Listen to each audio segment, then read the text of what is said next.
सपना कौन नहीं देखता। हर कोई किसी का कुछ ना कुछ सपने जरूर होते हैं। कोई कोई उन सपनों के पीछे भागता है तो कोई भागना छोड़ देता है। लेकिन मेरे ख्यालों में भी कभी ये सपना वर्ड आता है तो मेरा दिल बहुत घबरा जाता है। मैं थर थर कांप उठता हूं। रात को सोते वक्त भी मुझे एक अजीब सा बेचैनी, अजीब सा एक घबराहट मुझे घेर के रखता है। क्या आप लोग जानना नहीं चाहोगे ऐसा क्यों होता है? तो जानने के लिए सबसे पहले इस चैनल को सब्सक्राइब कर दीजिए, नहीं तो आपको भी हो सकता है रात को कोई डरावना सपना आ जाए। सब्सक्राइब के साथ साथ वीडियोस को लाइक कीजिए, कमेंट कीजिए और ग्रो करने में हेल्प कीजिए। आज का स्टोरी ऐसे ही एक मनहूस सपने के साथ है, लेकिन कौन जानता था कि ये सपना कभी ना कभी कुछ और इससे बड़ा भी बन सकता है। मैं जब भी रात को सोता हूं तब एक अजीब सा सपना मुझे हर रात मुझे परेशान करता रहता है। उस सपने में मैं अपने आप को एक जंगल में पाता हूं। एक घना जंगल, लंबे लंबे ऊंचे पेड़, पहाड़ से घिरा हुआ, पक्षियों की किलकरानी, दूर दूर तक कोई नहीं। और तभी मुझे कुछ अजीब सा दिखाई देता है। पूरा कोहरा भरा हुआ था। क्या है? एक घर। जैसे मैं उस घर के नजदीक पहुंचता हूं मुझे लगता है कि कोई अजीब सा खौफ, कोई अजीब सा एक डर मेरे और नजदीक आता जा रहा है। मेरे और नजदीक आ रहा है, और नजदीक, और नजदीक। लेकिन तभी मेरा नींद खुल जाता है और इस चीज का आधा हिस्सा मैं देख नहीं पाता। लेकिन ये कौन सा खौफ है जो मुझे हर रात खाए जा रहा है? इन सब की चिंता किए बगैर आखिरकार मैं फिर ऊटी की तरफ चलता गया। ऊटी पे मैं जा रहा हूं अपने ऑफिस के काम के लिए। हमारे ऑफिस चाय का बिजनेस करता है। अब वहां पे कुछ सस्ते दामों में कुछ टी लैंड्स पड़े हुए हैं जिनके बारे में डीलिंग्स करने के लिए मेरे को भेजा गया है।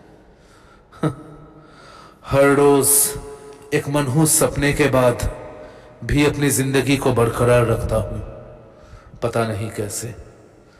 हालांकि कुछ भी हो, ऊटी स्टेशन पे मुझे आखिरकार वहां के ऑफिशियल्स लेने आए। ऑफिस गया, उसके साथ बाकी कुछ डिस्कशन किया। जैसे मैं अपने होटल की तरफ जा रहा था तभी मुझे दूर से ये क्या है? मैंने गेटकीपर बहादुर को पूछा, बहादुर, ये पहाड़ियों में ये नीला सा गुबार क्या चीज है? कौन सा साहब? अरे वो देखो ना दूर। साहब, उस पहाड़ी की तरफ कभी देखिएगा मत। क्यों? आप ऐसा क्यों कह रहे हैं? उसे नील पहाड़ी कहते हैं। ऊटी का कोई भी उस रास्ते की तरफ नहीं जाता। उस रास्ते पे जाना वर्जित है। वहां पर आप जाने की कोशिश मत कीजिए, ना ही मुझसे कुछ पूछिए। मैं आपको कुछ नहीं बता सकता। इसके बात करने के तरीके से मुझे यह तो जरूर लगा कि जरूर यह आदमी कुछ ना कुछ छुपा रहा है। वैसे उस जगह को नील पहाड़ी कहने का कारण भी है। वो जगह पूरी तरीके से नीले कोहरे से घिरा हुआ था। दूर से मुझे बहुत साफ दिखाई दे रहा था। कोहरा वैसे पहाड़ी इलाकों में होता तो है, लेकिन यह कोहरा बाकी कोहरों से बहुत अलग था। पर ये लोग कुछ बोलना क्यों नहीं चाहते? उस शाम को भी बहुत सारे दुकानदार, ऊटी के हमारे कंपनी के कुछ ऑफिशियल्स लोगों से भी मैंने बात किया। कोई भी उस नील पहाड़ी के बारे में बोलना नहीं चाहता था। ऐसे ही मैं रात को थोड़ा टहलने के लिए बाहर निकला। जैसे ही मैं बाहर निकला तभी पीछे से मुझे किसने बुलाया। क्या आप यहां पे नए आए हैं? पीछे मुड़कर देखा तो एक शॉर्ट हाइट वाला एक इंसान खड़ा हुआ था। पहनाव में पुराने दिनों के कपड़े, एक फटा हुआ शॉल, मेरे तरफ देखे जा रहा था। हाँ, मैं आज ही यहां पे आया हूं। तो इतने रात गए बाहर क्या कर रहे हैं? आप जरूर इसी होटल में रुके होंगे। इतनी रात गए बाहर मतलब ये पहाड़ी इलाका है ना साहब? हाँ, वो तो सही है। वैसे आप मैं इसी रास्ते से जा रहा था, सोचा आपको तो कभी देखा नहीं तो थोड़ा बात कर लूं। हाँ, वैसे कोई बात नहीं, मैं भी यहां पे अकेला बोर ही हो रहा था। मैं उस आदमी से बात तो कर रहा था, लेकिन मेरी नजर किसी और चीज के ऊपर था। सही समझे आप लोग, वही नील पहाड़ी। इस घने काले अंधेरे में दूर से भी मुझे एकदम स्पष्ट दिखाई दे रहा था।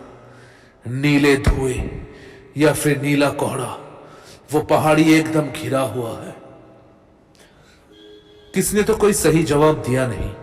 सोचा क्यों ना चलो इस इंसान से ही थोड़ा बात कर लिया जाए, अगर इसको कुछ पता हो। क्या आप मुझे उस कहीं आप नील पहाड़ी के बारे में कुछ जानना तो नहीं चाहते? आपको साहब, ऐसे कुछ राज होते हैं जिनको जानना नहीं चाहिए। देखिए, मुझे नए जगहों का शौक है। मैं यहां पे पहली बार आया हूं। मैंने सुना है कि वहां पे जाना मना है। ठीक है, मैं नहीं जाऊंगा, पर एटलीस्ट आप मुझे बोलिए तो, उस नील पहाड़ी की तरफ लोग जाते क्यों नहीं है? क्या वहां पे कोई जंगली जानवर है या कोई आदमखोर डरावना जानवर है वहां पे? जानवर तो इंसान से बहुत अच्छे होते हैं साहब।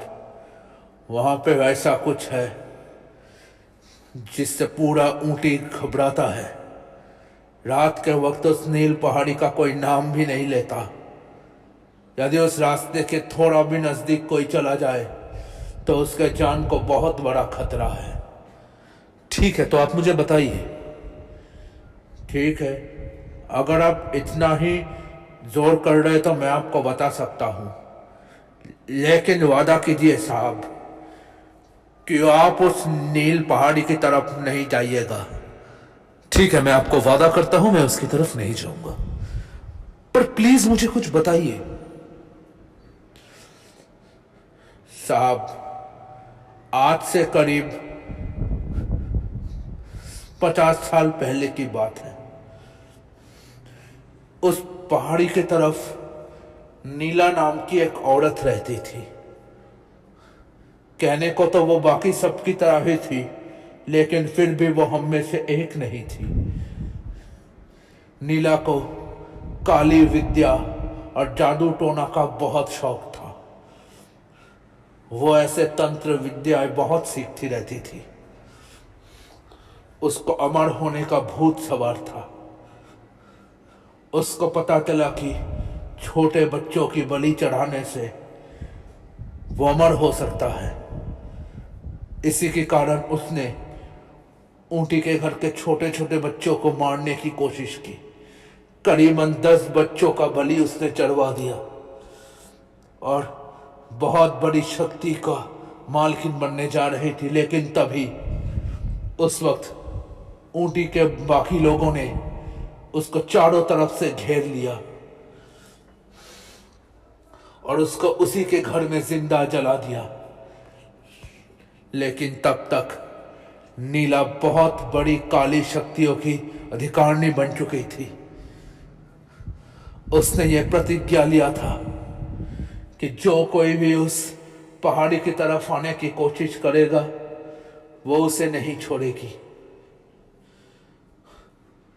उसके मरने के बाद उस पहाड़ी का पूरा इलाका ऐसे ही नीले कोहरे से घिरा हुआ रहता है।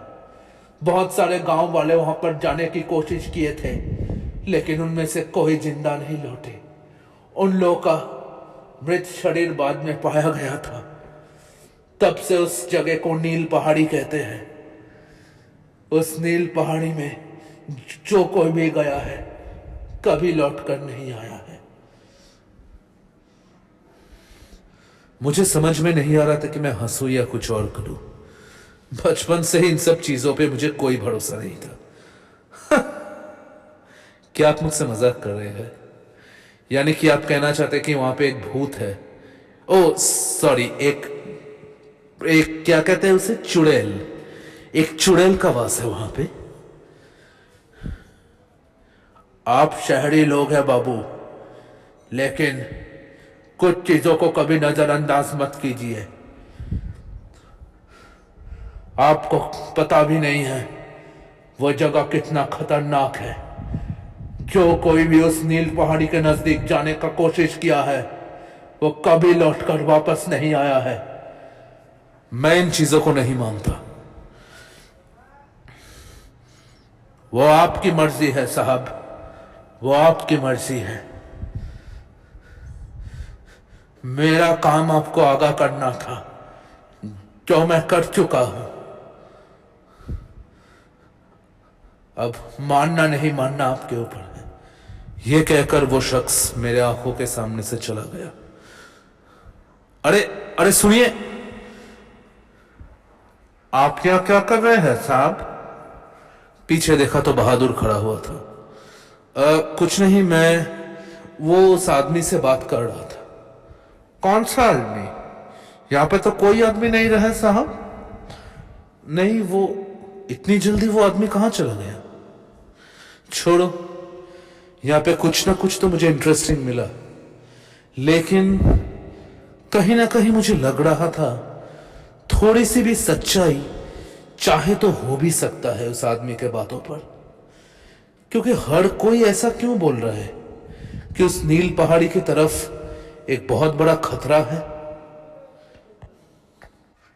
अगले दिन अपने काम खत्म करके मैं उस नील पहाड़ी की तरफ चलता गया, किसी को बिना बताए, क्योंकि मुझे पता था अगर मैं किसी को बताऊंगा तो कोई प्रॉब्लम हो सकता है। ऐसे ही मैं चलते चलते टोटल मेरे को 4 घंटे लग गए उस नील पहाड़ी के रास्ते में जाने के लिए।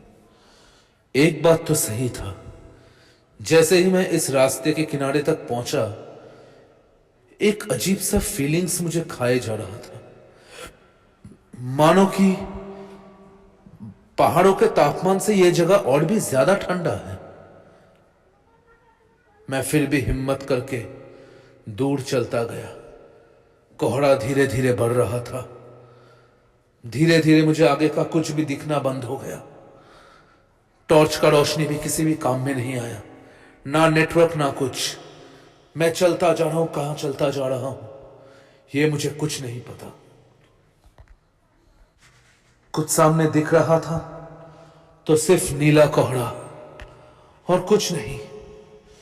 चलते चलते किसी चीज से जाकर मैं टकराया। थोड़ा सा मुझे कुछ दिखने लगा था। अब देखा तो ये तो एक जंगल है। अजीब है, रास्ते के बीचों बीच एक जंगल कैसे आ गया? दोनों तरफ जब रास्ते थे तो कोई रास्ता ही नहीं है। मैं उस जंगल के रास्ते ही चलता गया। थोड़ा दूर चलते ही मेरे हाथ पैर सून पड़ने लगे। मेरे पैर मानो बर्फ जैसे जम चुके थे। ये मैं क्या देख रहा हूं? अब मुझे सब कुछ साफ दिखाई दे रहा था। ये नहीं हो सकता। इस जगह पे मैं पहली बार भी आया हूं। मैं पहले भी इस जगह पे आ चुका हूं, और वो मेरे सपने में, जिस सपने का जिक्र मैंने किया था, जो सपना मुझे हर रात आता है, ये वही जगह है, ये वही जंगल है। सेम टू सेम सब कुछ वैसा ही है। उसी रास्ते की तरफ मैं चलता गया। एक क्षमा की तरह मैं आगे चलता जा रहा था। अब क्या होने वाला है मुझे नहीं पता, लेकिन शायद इसी जंगल में, इसी नील पहाड़ी में मुझे मेरे सपने का वो अंत मिलेगा। मैं चलता जा रहा था, डर और हिम्मत दोनों मेरे अंदर एकदम एक ही स्पीड में दौड़ रहे थे, लेकिन फिर भी हिम्मत को रख के मैं दूर चलता गया और दूर चलता गया।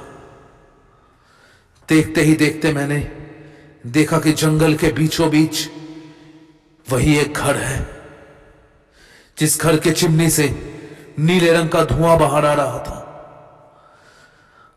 ये तो वही घर है जो मैं अपने सपने में देखता हूं। मेरे रोंगटे खड़े होने लगे। जल्द से जल्द मैं उस घर के नजदीक पहुंचा। खौफ और बढ़ने लगा। धक्का देके उस घर के दरवाजे को खोला। उस घर के अंदर कोई नहीं था। सामने कुछ चल रहा था तो एक छोटा सा फायर प्लेस और उसके अंदर नीले रंग की आग। ये क्या है? तभी मुझे एक एहसास हुआ कि मैं इस घर में अकेला जरूर आया था, मानो, लेकिन मैं अभी अकेला हूं नहीं। जैसे ही मैं पीछे मुड़ा तो मैंने उसे देखा। एक बदसूरत शक्ल वाली औरत, जिसके आंख पूरे नीले थे, जिसके बाल हवा में बिखर चुके थे, उल्टे पैरों वाली एक चुड़ैल। यानी लोग सही कहते थे, वो शख्स जिसने कहा था वो सच था। वाकई में इस नील पहाड़ी में एक चुड़ैल का वास है, लेकिन उससे भी डरावना यह है कि वो चुड़ैल मेरे सामने खड़ी हुई है। उसके हाथ में एक बड़ा सा खंजर था।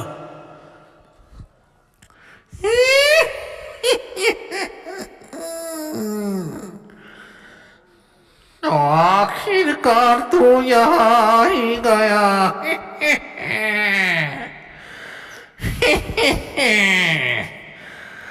आज तुझे कोई नहीं बचाएगा। आज तुझे कोई नहीं बचा सकता। वो चुड़ैल हवा में मेरे पास आ रही थी, उस खंजर को मेरे तरफ करके मेरे पास आ रही थी। मैं कहां भागूं, किधर जाऊं? मेरा दिल कांप रहा था, मानो मेरे दिल की धड़कन अब बंद होने वाली है। मैं क्या करूं? मुझे कुछ समझ में नहीं आ रहा था, मानो मेरे आंखों के सामने सब अंधेरा छाने वाला था। मैं बेहोश होने ही वाला था उससे पहले कि जोर से इस घर का दरवाजा खुल गया। साहब, आपको कुछ नहीं होगा, कुछ नहीं होगा आपको। अपनी पूरी शक्ति लगाकर मैंने देखा कि यह और कोई नहीं, वही शख्स था जो कल रात को मुझे मिला था। कल रात को जो मुझे मिला था ये वही है। वो जोर से मुझे एक बोतल देकर कहा कि साहब, इसमें मंत्र जल है। वो जो आग जल रहा है, इस चुड़ैल की वही शक्ति है। आपको किसी भी तरह उस आग को बुझाना पड़ेगा। उस आग को बुझाने से ये चुड़ैल भी यहां से गायब हो जाएगी और हमेशा के लिए यहां से चली जाएगी। उस आग को बुझा दीजिए। मैं जैसे ही उस बोतल को खोलने वाला था, उस चुड़ैल ने मुझे जोर से एक धक्का मारा और अपने बड़े हाथों से मेरे गले को दबोच लिया और धीरे धीरे उसके बड़े खुले बिखरे बाल मेरे पूरे शरीर को जकड़ लिए। मैं अपने आप को छुड़ाने की पूरी कोशिश कर रहा था, लेकिन मैं कुछ नहीं कर पाया।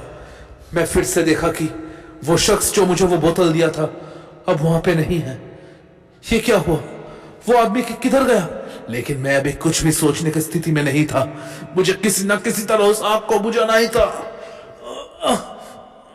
लेकिन मैं क्या करूं? मैं भी उसके बालों को पकड़ लिया और थोड़ा सा खींचते ही उसके बालों का थोड़ा सा गुच्छा मेरे हाथ में आ गया।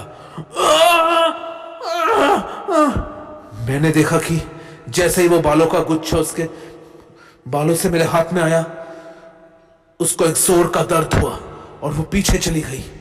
हाँ, एक बात मुझे याद आया। बचपन में मेरी नानी मुझे कहा करती थी कि चुड़ैल की सारी शक्ति उसके बालों में होता है। मैंने और भी वक्त जाया नहीं किया, जल्द से जल्द उस बोतल को लेकर उस नीले आग की तरफ फेंक दिया। उस पानी के गिरते ही वो आग पूरी तरीके से बुझ गई और मेरे सामने ही वो चुड़ैल हवा में कहीं गायब हो गई। मैं जब बाहर आया उस घर से, देखा कि ये कोहरा और बढ़ता जा रहा था। मुझे लगा मुझे यहां से भागना ही होगा किसी भी तरीके से। मैं जोर से दौड़ रहा था, किधर जा रहा हूं, जंगल के रास्ते मुझे कुछ नहीं पता। तभी अचानक किसी चीज से मैं टकराया और फिर मुझे कुछ याद नहीं। जब मेरी आंख खुली तो मेरे ऑफिस के सारे कलीग्स वहां पे खड़े हुए थे। वॉचमैन बहादुर भी वहां पे था। मैं कहां हूं? सब लोगों ने कहा कि मैं पहाड़ों के रास्ते वहां पड़ा हुआ था। एक ट्रक ड्राइवर मुझे देखा और वहां से वो मुझे ले आया शहर की तरफ। लेकिन ये कैसे हो सकता है? मैं तो, मुझे लगा मुझे ये बोलना सही नहीं होगा। अगर मैंने ये बोला तो बहुत सारे सवाल आ सकते हैं। सबने मुझे पूछा कि मेरे साथ हुआ क्या था। मैंने कहा कि मेरा सर घूम गया था, मैं बेहोश हो गया था। करीब एक दिन पूरा मुझे हॉस्पिटल में रुकना पड़ा। उसके अगले दिन जब मुझे डिस्चार्ज किया गया तो एक डॉक्टर ने आकर मुझे पूछा कि गलती से कहीं मैं उस नील पहाड़ी की तरफ तो नहीं गया था। मैंने पूछा, आप ऐसा क्यों पूछ रहे हैं? उसने कहा कि मेरे पहले भी एक आदमी उस नील पहाड़ी की तरफ गया था इस रहस्य का समाधान करने के लिए, लेकिन वो फिर कभी वापस नहीं आया। उन्होंने ये भी कहा कि उन्होंने फिर भी 2 बच्चों की जान बचाई थी। उनका फोटो भी इस हॉस्पिटल के दीवार पर लगा हुआ है। हॉस्पिटल से निकलते वक्त जैसे ही मैं उस फोटो की तरफ देखा तो मैं पूरा सुन पड़ गया।